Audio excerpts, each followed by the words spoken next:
Hello everyone, welcome to Wildwood Studio. I'm Sarah, and in this video I'm going to be doing a wood burning of a squirrel.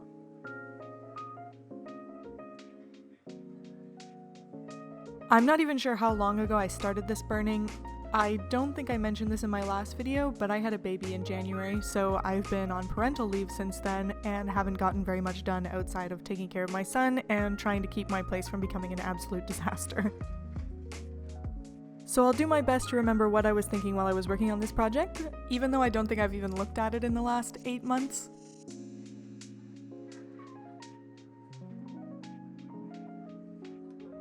So this burning's on a 6x8 basswood panel, and I used my razor tip wood burner. The first step, which I did off camera, was to sand and prep the panel. A smoother panel means an easier time shading, and then to transfer the image.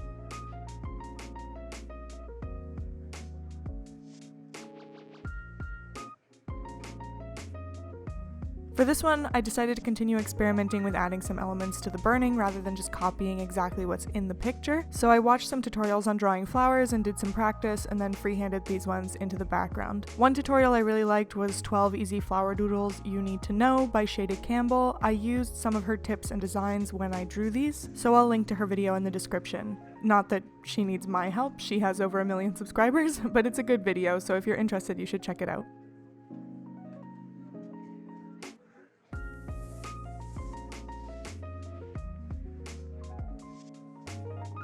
I also looked up pictures of flowers and did some sketching for extra practice. I don't usually draw directly onto wood panels because it's so hard to erase pencil off the wood without leaving gray smudges and lines in the wood grain, but this floral design was pretty straightforward, so I decided to just go for it.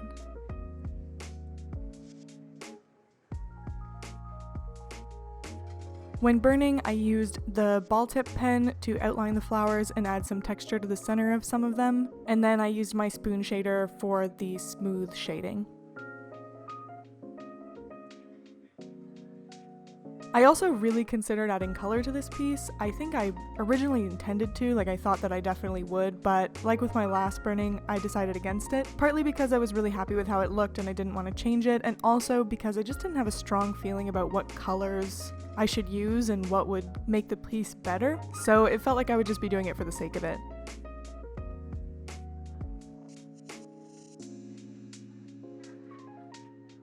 In the end, I was really happy with how the flowers looked. I like that they're a little more realistic than the ones I did in my last burning with the chipmunk, so they match the style of the squirrel more, but they're still a bit stylized, like how they're outlined, and I think that makes them pop.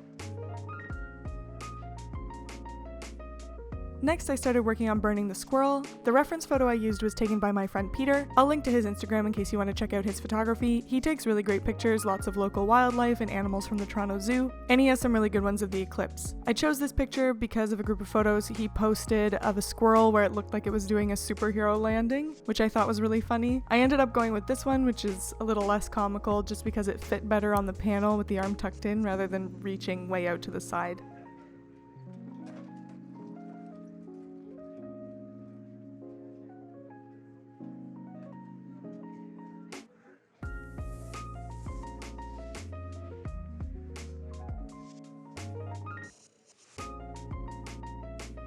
I started with his feet and chest. I used my spoon shader pen for this.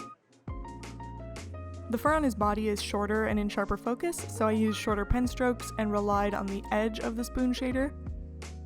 I also went over the body quite a few times, making the shadows darker and darker. I think the last thing I did on this one was to go back over it again and make them darker again, because I thought they were still too light.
The fur on the tail was different because it's much longer and bushier, and it's also less in focus, so I used the center of the spoon shader to create a softer look and did longer pen strokes.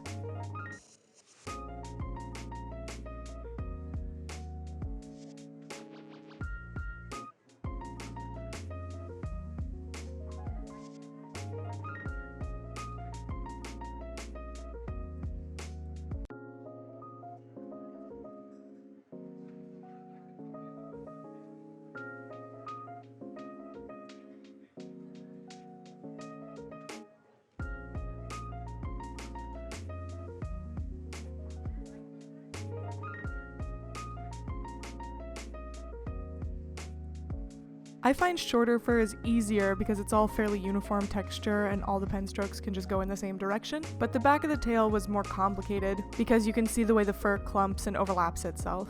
Also, with longer fur especially, the negative space is just as important as the parts I burned for creating the shape of the fur.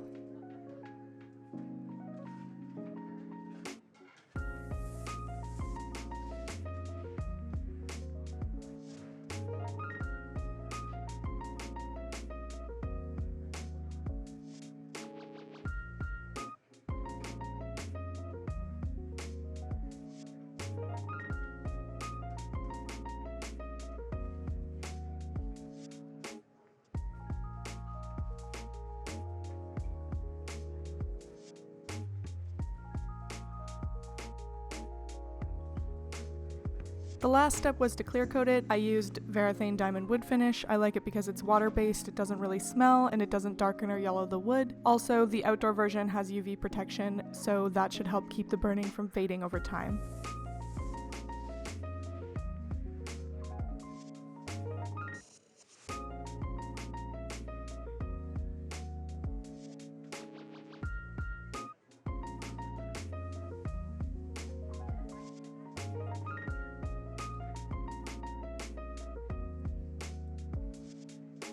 All in all, I'm really happy with this one. Let me know if you think I should have added color. Here's a picture of the finished burning. As always, please let me know what you think in the comments, and if you want to see more of my work, you can check out my Facebook page or follow me on Instagram. Also, please make sure to like this video if you haven't already, and subscribe to my channel so you don't miss all my future art videos. Thanks for watching, and I'll see you next time.